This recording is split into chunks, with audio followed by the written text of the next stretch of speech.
Jumpa lagi di channel kita semua, jangan lupa like, komen, share, dan subscribe. Selamat membaca dan mendengarkan. Putra Langit Tak Tertandingi, Bab 21-25. Bab 21. Dan Ran, yang ada di sebelah kiri Tian Fan berkata, "Kakak Qijian, terima kasih karena kau telah mengizinkanku untuk merasakan kebahagiaan ini bersama dengan kalian. Aku berjanji tidak akan pernah berebut kakak suami denganmu, kau akan selalu jadi yang pertama." Melihat ketulusan di mata Dan Ran, Qijian tersenyum tulus dan menjawab, "Aku juga berterima kasih karena kau tidak mempermasalahkan rasa cemburuku yang berlebihan. Aku sempat mengira kakak Tian melakukannya bersamamu pertama kali, meskipun aku tidak marah, tapi jujur aku sedikit merasa cemburu." Jawab Qijian jujur. Ia menyadari jika Dan Ran sudah mendengar percakapan dirinya dan Tian Fan sebelumnya. Dia juga telah mendengar saat Dan Ran masuk tadi dia mengatakan kalau dirinya lah yang pertama. Artinya seperti yang dikatakan Tian Fan, dia sudah salah paham. Saat ini, dua gadis itu sama-sama tersenyum, dan tangan mereka berpegangan di atas dada Tian Fan. Dan Ran kini menatap ke arah Tian Fan dan berkata, "Suami, aku mendengar tadi kau menyatakan cinta pada kakak Qijian, kenapa denganku tidak?" Dan Ran tidak pernah merasa sedikit pun iri pada Qijian, ia hanya khawatir jika Tian Fan menerima keberadaannya karena terpaksa.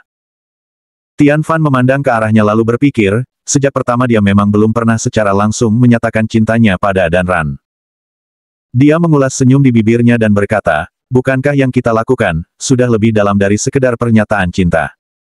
Tian Fan berniat menggoda Dan Ran, dan ternyata itu berhasil. Semu merah seketika muncul di kedua pipi putih Dan Ran. Qijian yang melihat itu mencubit lembut lengan Tian Fan dan berkata, "Kakak, kau ini memang jahat, kenapa kau senang sekali menggoda wanita?" "Aku tidak sedang menggodanya," kata Tian Fan membela diri. Baiklah, Dan Ran, istri kecilku tersayang, aku mencintaimu," kata Tian Fan tulus. Wajah Dan Ran yang mendengarnya kembali memerah sampai ke telinga dan lehernya. "Aku juga mencintaimu, kakak suami," jawab Dan Ran malu-malu. "Setelah ini kau harus menandatangani surat perjanjian pernikahan kita, dan setelah itu kau juga akan resmi menjadi istriku." Mendengar perkataan Tian Fan, Dan Ran menyadari sesuatu, jangan-jangan yang disebutkan oleh Tian Fan tentang melakukan tanda persetujuan pernikahan sebelumnya, adalah ini. Jika begitu, bukankah dia sudah salah paham lagi? Dia merasa begitu malu sekarang, tapi dengan cepat ia tersadar dari rasa malunya, dan ia justru bersyukur dengan kesalahpahaman yang terjadi. Jika bukan karena itu, dia tidak akan mendengar ketulusan Tian Fan padanya, dan mungkin dia belum akan merasakan kenikmatan dan kepuasan menjadi wanita seutuhnya. Dengan berusaha menekan rasa malunya, ia berkata, "Baik kakak suami, aku akan melakukannya." "Bagus, jadi apakah kau masih ingin tetap jadi istri ketiga? Aku masih belum tahu kapan aku akan bertemu, dan apakah aku akan menikahi Luo Sisu." Lanjut Tian Fan lagi. Yang tidak dia ketahui, takdir sudah mempersiapkan skenario untuk pertemuan mereka hari ini, bahkan akan terjadi dalam beberapa jam lagi. "Tidak kakak suami, menurut kakek, aku adalah istri ketiga, dan aku tidak boleh melangkahi posisi kakak Qijian ataupun kakak Sisu," jawab Dan Ran mantap. "Baiklah, kalian mandilah dulu, aku akan menyiapkan sarapan untuk kita, hari ini kalian jangan kemana-mana. Istriku, kamu mintalah izin pada atasanmu, jangan masuk kerja dulu. Setelah sarapan kita akan jalan-jalan dan pergi berbelanja," perintah Tian Fan tegas. Mendengar itu dua gadis itu langsung bersemangat dan merasa sangat gembira. "Tapi kakak suami, kakiku," kata Dan Ran ragu. "Kau tidak usah khawatir, tadi malam aku sudah melakukan teknik akupuntur untuk menutup jalur pendarahanmu, coba saja rasakan sekarang, apa masih ada rasa perih? Rasa kebas yang kau rasakan tadi malam, sampai kesulitan berjalan, itu adalah pengaruh dari teknik akupuntur yang aku lakukan," kata Tian Fan menjelaskan. Bab 22. Meskipun terkejut dan sedikit tidak percaya, Dan Ran tetap menggoyangkan kakinya perlahan, mencoba merasakan rasa perih dari lukanya, namun itu benar-benar sudah tidak terasa. Tian Fan lalu bangkit dan membantu melepas perban yang melilit kaki Dan Ran. Hasilnya, meskipun masih ada sedikit bekas luka yang terlihat, namun itu sudah kering dan tidak terasa sakit lagi. Dan Ran tidak bisa tidak merasa kagum, dia adalah seorang jenderal militer, dia sudah sering mengalami luka kecil, sedang, ataupun berat, ia tahu lukanya semalam adalah luka tingkat sedang, seharusnya luka itu baru akan membaik antara 7-10 hari, tapi di tangan suaminya yang begitu hebat, hanya butuh waktu semalam saja untuk menyembuhkannya. Itu pun selama pertempuran penuh gairah tadi malam, ia sama sekali sudah tidak merasa sakit, mungkin saat itu juga lukanya sudah sembuh. Ia berpikir, suaminya itu benar-benar pria yang menarik dan berkemampuan. Di perbatasan timur dan utara kota Xia. Sebuah mobil Land Rover berwarna putih yang tampak elegan, melesat cepat ke arah utara. Di dalamnya, dua gadis dengan pakaian biasa, sedang duduk di kursi pengemudi dan kursi penumpang depan. Dua gadis itu adalah Luo Sisu dan sahabatnya, Hua Meiling. Mereka bermaksud menjalankan rencana Meiling, untuk menyelidiki pria yang dijodohkan pada Sisu oleh kakeknya.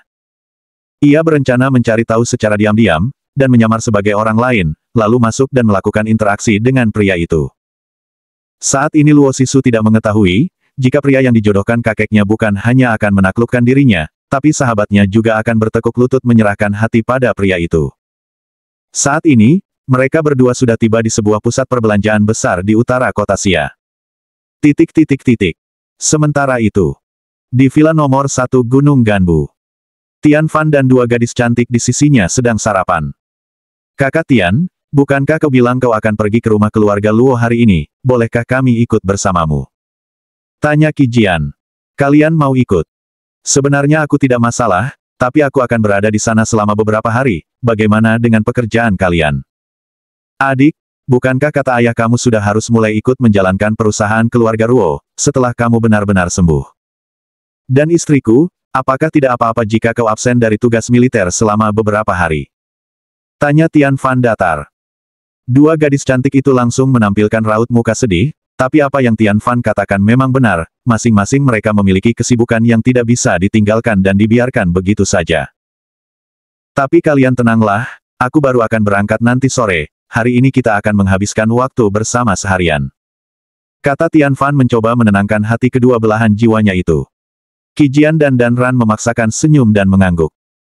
Bagaimanapun, sebenarnya setelah melakukan hubungan intim dengan Tian Fan dan merasakan kenikmatan serta kepuasan, hati mereka seolah sudah menyatu dengan Tian Fan. Dengan begitu, mereka sebenarnya sangat tidak rela, jika harus berada jauh dari Tian Fan. Melihat ekspresi kesedihan mereka, Tian Fan lalu menghibur mereka dengan berkata, kalian tidak usah sedih, aku berjanji akan secepatnya menyelesaikan keperluanku di sana, dan segera kembali menemani kalian di sini. Aku juga akan membawakan oleh-oleh untuk kalian masing-masing. Mendengar itu, mereka berdua mulai sedikit merasa lebih tenang, dan tidak terlalu sedih lagi. Sambil mereka berbicara, Tian Fan sudah selesai merapikan meja dan mencuci piring. Baiklah, sekarang bersiaplah kita akan berangkat ke tempat perbelanjaan sekarang, dan kalian bisa beli apapun yang kalian suka di sana. Ajak Tian Fan, dengan wajah tersenyum cerah, menunjukkan rasa kasih sayang yang tulus. Bab 23. Qi Jian dan Dan Ran yang melihat tatapan mata sayang Tian Fan, merasakan kenyamanan di hati mereka, seakan telah menemukan harta karun yang sangat berharga dalam hidup mereka. 15 menit kemudian.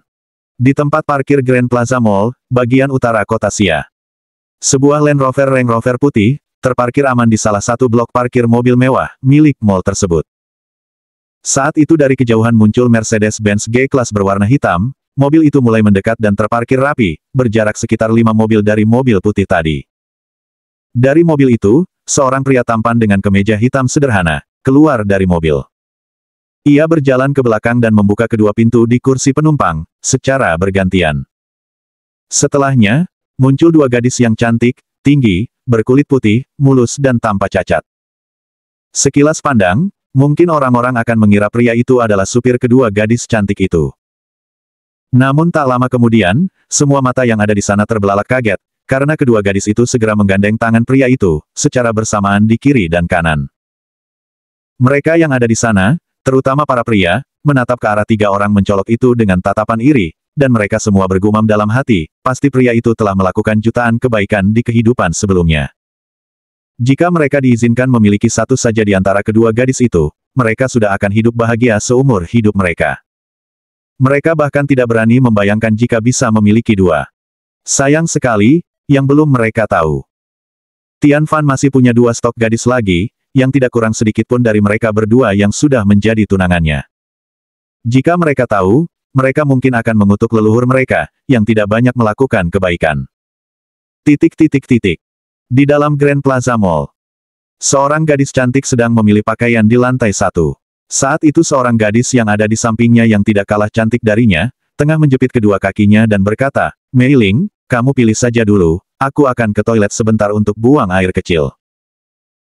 Baiklah Sisu, cepatlah, setelah kita selesai berbelanja, aku akan antar kau ke alamat pria itu dan aku harus segera berangkat ke tempatmu. Ayah memintaku untuk memeriksa kondisi kakekmu. Hari ini adalah jadwal check-up penyakitnya, tapi ayahku sedang ada pekerjaan jadi dia tidak bisa berangkat ke kediaman keluarga Luomu secara langsung. Oke, aku akan cepat, aku juga penasaran seperti apa pria bernama Tian Fan yang begitu disukai kakekku. Jawab Luo Sisu, sambil memasang seringai licik, lalu dengan cepat ia berjalan ke toilet. Tak lama setelah itu, seorang pria yang menggandeng dua gadis cantik berjalan memasuki pintu, diiringi pandangan kagum dan iri dari semua orang. Dalam sekejap, hal mencolok itu sudah tampak oleh mata indah Hua Meiling, dalam hati ia bergumam, kalian berdua bahkan tidak kalah cantik dariku, entah mengapa kalian mau menggandeng satu orang pria yang terlihat biasa-biasa saja bersama-sama. Meiling memastikan sendiri hubungan ketiga orang itu ketika melihatnya, padahal seharusnya ia juga bisa mempertimbangkan kemungkinan lain, seperti mengira mereka bertiga adalah saudara, atau mengira mungkin satu dari mereka adalah saudari si pria, dan yang satunya adalah pacarnya. Namun insting Meiling ternyata begitu tajam. Saat ini dia belum tahu, kalau nantinya ia juga akan memohon untuk berada di sisi pria itu dan diakui sebagai istrinya. Tian Fan yang bahkan tidak melirik sama sekali ke arah Meiling, berkata kepada kedua gadisnya, kalian boleh pilih apapun yang kalian suka, tidak perlu menahan diri, aku ingin adik cantik dan istri kecilku memakai pakaian terbaik, dan apapun yang mereka sukai. Kata Tian Fan lembut. Qijian dan Dan Ran yang menggandeng lengannya, menempelkan kepala mereka ke bahu Tian Fan serempak dan mereka berkata bersamaan. Terima kasih kakak Tian. Terima kasih kakak suami. Bab 24.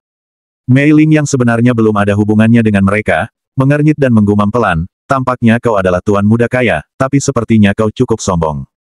Aku jadi penasaran, apakah kemampuanmu setara dengan kesombongan ucapanmu? Ia terus melirik sinis pada Tian Fan, yang tidak ia sadari, sebenarnya ia mengenal salah satu gadis yang bersama Tian Fan, tapi karena wajah Qijian sudah tidak pucat dan lusuh lagi, jadi ia tidak mengenalinya. Dua gadis itu lalu melepaskan lengan Tian Fan dan mulai memilih pakaian, tak lama mereka sudah tenggelam dalam kesibukan mereka, dan mengabaikan Tian Fan sama sekali. Tian Fan hanya menghela nafas pasrah, ia sama sekali tidak mempermasalahkan hal itu, karena ia tahu wanita akan seperti kehilangan akal saat berbelanja. Tian Fan hanya berjalan santai, dan melihat-lihat beberapa pakaian pria yang dipajang di sana. Sepasang mata indah masih terus menatap ke arahnya, memperhatikan semua gerak-geriknya, pemilik mata itu sempat berpikir, tidak bisa dipungkiri, pria ini memang cukup tampan, hanya saja tidak ada aura apapun yang terpancar darinya selain rupa tampannya itu. Meiling sama sekali tidak tertarik dengan pria seperti itu, sampai sekarang ia masih tidak tahu apa yang dilihat dua gadis itu pada diri Tian Fan, sampai mereka mau begitu saja berada di sisinya. Saat ini, Tian Fan berjalan ke arah tangga menuju lantai 2. Tiba-tiba terdengar suara ribut dari lantai 4, karena jarak yang cukup jauh, mereka yang di bawah, tidak bisa melihat apapun di atas sana. Saat Tian Fan mendongak ke atas, ia terkejut karena melihat dua sosok tubuh meluncur jatuh dari lantai itu. Secara refleks Tian Fan melompat dan menangkap sesosok yang lebih dekat dari tempatnya berdiri. Semua orang di sana terbelalak kaget dan berpikir, bagaimana bisa seseorang menangkap tubuh yang jatuh dari ketinggian itu. Bukankah, tubuh orang yang menangkapnya bisa tertimpa sampai hancur? Kenapa orang ini begitu nekat? Kenapa dia masih berdiri? Bagaimana orang ini bisa sekuat itu? Pertanyaan-pertanyaan itu mengusik batin semua orang, tiba-tiba. Buk! Sesosok tubuh perempuan jatuh beberapa meter dari tempat Tian Fan. Seketika suara riuh terdengar, ada yang berteriak kencang, ada yang berlari mendekat, ingin melihat apa yang terjadi pada perempuan itu. Tiba-tiba gadis kecil berusia 4-5 tahun yang ada dalam pelukan Tian Fan menangis. Ibu, maafkan Sishi, tidak seharusnya Sishi naik ke sana, ibu bangunlah. Gadis itu meronta, berusaha lepas dari pelukan Tian Fan. Tian Fan tidak lagi menahannya. Saat gadis kecil itu melihat ibunya yang berbaring di lantai dan darah ibunya mulai membasahi lantai, ia kebingungan dan menarik tangan Tian Fan, sambil berteriak panik, Paman, tolong bantu ibuku, kepalanya berdarah, tolong bawa dia ke rumah sakit. Gadis itu terus menarik tangan Tian Fan, setelah beberapa kali mencoba gadis itu kemudian berlari ke sekeliling dan berteriak, apakah ada seorang dokter di antara kalian? Bibi, apakah kau seorang dokter? Teriak gadis itu ke arah Hua Meiling. Meiling yang masih tercengang, tiba-tiba sadar. Dengan terbata ia menjawab, iya, aku adalah dokter. Tiba-tiba gadis itu merasa ada harapan, lalu ia berkata dengan setengah memohon, Bibi dokter, bisakah kau bantu selamatkan ibuku? Ibu adalah keluargaku satu-satunya. Air mata mulai berlinang di wajah gadis itu, saat ia mengatakannya. Hati Meiling langsung tersentuh. Tanpa menjawab ia langsung mendekati tubuh wanita itu dan segera memeriksa denyut nadinya, lalu setelah beberapa saat ia menggeleng dan berkata, maaf adik kecil, tampaknya ibumu tidak akan bisa diselamatkan, darah yang keluar dari tubuhnya sudah terlalu banyak, belum lagi benturan keras saat jatuh dari jarak yang begitu tinggi. Kata Meiling dengan putus asa. Bab 25. Bibi, berusahalah, tolong selamatkan ibuku. Kata gadis kecil bernama Fan Sishi itu sambil menangis dan berlutut. Meiling hanya bisa menggeleng pasrah, dan berkata, adik kecil, saat ini kondisi ibumu sudah kritis, sementara jarak rumah sakit terdekat dari sini adalah 20 km, jika kita menelepon ambulan sekarang, ambulan mungkin baru akan sampai setengah jam lagi, saat itu mungkin nyawa ibumu sudah tidak bisa tertolong lagi. Maafkan aku adik kecil, meskipun aku seorang dokter, saat ini aku juga tidak berdaya, ibumu pasti tidak akan selamat. Kata Meiling sambil merengkuh tubuh kecil Fan Sishi ke pelukannya. Belum tentu.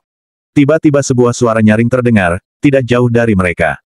Saat Meiling melihat sumber suara itu, ternyata itu adalah pria yang sejak tadi ia perhatikan. Apa maksudmu? Kamu jangan sembarangan, ini menyangkut nyawa seseorang, bukan saatnya kau bermain-main. Seru Meiling tampak sedikit marah. Semua mata tertuju pada mereka sekarang, penasaran dengan apa yang akan terjadi selanjutnya. Apa maksudmu? Seharusnya aku yang bertanya, apa maksudmu? Aku sedang mencoba menyelamatkan ibu gadis kecil itu, kenapa kau meragukanku? Jawab Tian Fan tanpa ekspresi. Siapa kamu yang berani berbicara begitu sombong, kemampuan apa yang kau miliki? Kau tahu aku siapa? Aku adalah Dr. Hua Meiling, wakil kepala rumah sakit, Hua Medica.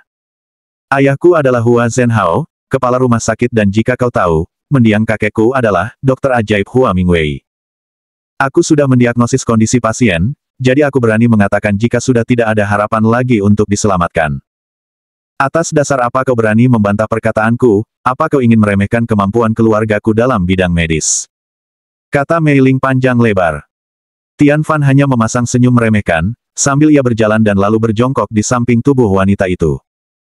Ia lalu memeriksa denyut nadi wanita itu, lalu bergumam, kondisimu cukup parah, tapi dengan aku di sini, bahkan jika Dewa Kematian akan menjemputmu dia harus meminta izin dulu padaku. Perkataan sombong Tian Fan membuat kemarahan Meiling memuncak, ia berteriak marah, dasar sombong, kau hanya bermulut besar, kau memberi harapan pada gadis kecil ini, lalu nanti kau akan pupuskan harapannya, dasar kau orang hina, jika kau mau pamer, ini bukan tempatmu. Tian Fan hanya tersenyum, lalu menjawab santai, pamer. Nona, kau sangat cantik tapi lidahmu sungguh tajam. Maafkan perkataanku Nona, aku bisa mengobati wanita ini atau tidak, itu bukanlah urusanmu. Satu lagi, jangankan hanya dirimu yang merupakan wakil kepala rumah sakit, atau ayahmu sang kepala rumah sakit, bahkan jika mendiang kakekmu yang kau juluki sang dokter ajaib itu ada di sini, dia juga masih tidak layak menyentuh sepatuku. Bagaimanapun, Tian Fan berhak marah. Ia hanya berniat baik tapi gadis cantik di depannya ini terus saja bersikeras menyudutkannya. Mendengar itu, wajah Hua Meiling berubah merah, kali ini dia benar-benar marah. Ia menunjuk Tian Fan dengan marah dan berteriak, silakan kau coba selamatkan wanita itu, tapi jika kau gagal, aku akan memanggil polisi dan meminta mereka menangkapmu, karena kau sudah mencemarkan nama baik keluargaku. Tian Fan kembali tersenyum, ia mengeluarkan 13 jarum perak dari sakunya, lalu berkata dengan suara datar namun tegas, seluruh dunia, saksikanlah. Inilah kehebatan dan keajaiban 13 jarum sakti Dewa Kehidupan. Dewa Kematian, jika kau hadir di sini maka menunduklah. Teriakan kecil itu menggema di seluruh ruangan lantai 1 mall itu, setelahnya semua orang bisa melihat, bagaimana Tian Fan bergerak cepat dan menancapkan 13 jarum perak itu di bagian-bagian penting pada tubuh wanita yang sejak tadi sudah tidak sadarkan diri itu. Bersambung.